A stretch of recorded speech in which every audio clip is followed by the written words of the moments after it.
Mən bir məsələyə açıqlama gətirmək istəyirəm. Dünəndən mənə neçə nəfər yazır ki, ay Elçin bəy, siz niyə fikir bildirmirsiniz?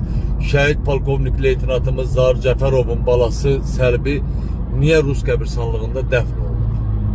Birincisi, valla mən ailənin işinə qarışa bilmərəm. Mən o dəfində iştirak eləmişəm. Öncədən də belə deyək, Yasamalda hamı yığışıb, mən də orada olmuşam 5 saat.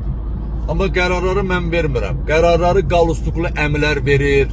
Qalustuklu əmlərlə öpüşüb görüşən, yaltaqlanan bəzi adamlar verir. Mən bilmirəm belə şeyi. Mənim vəzifə borcum, vicdan borcum o balanı son mənzilə yola salmaqda iştirak eləməkdir. Mən bunu eləmişəm. 5 saat gedib orada durmuşam.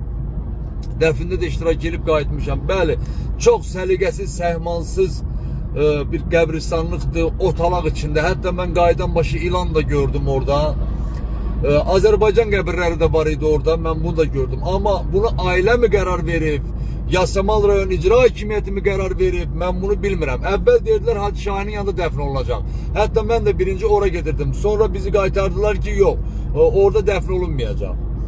Bilmirəm bu qərarları kim verib. Ay, yaltaqlar imkan verir ki, bir fikir bildirəsən. Bilirsən, bugün mən sizə açıq deyəcəm və örtülü deyəcəm.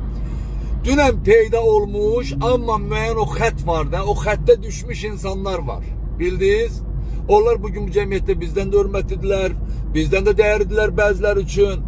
Biz yaltaqlana bilmədik, biz qalustuklu əmlərlə dost ola bilmədik. Başa düşdünüz nə demək istəyirəm? Ona görə biz qərar vermirik, başınıza dönüm. Mən kimlə deyir gedib boynumu büküb dururam orada, sadəcə vicdan borcumu yerinə yetirirəm.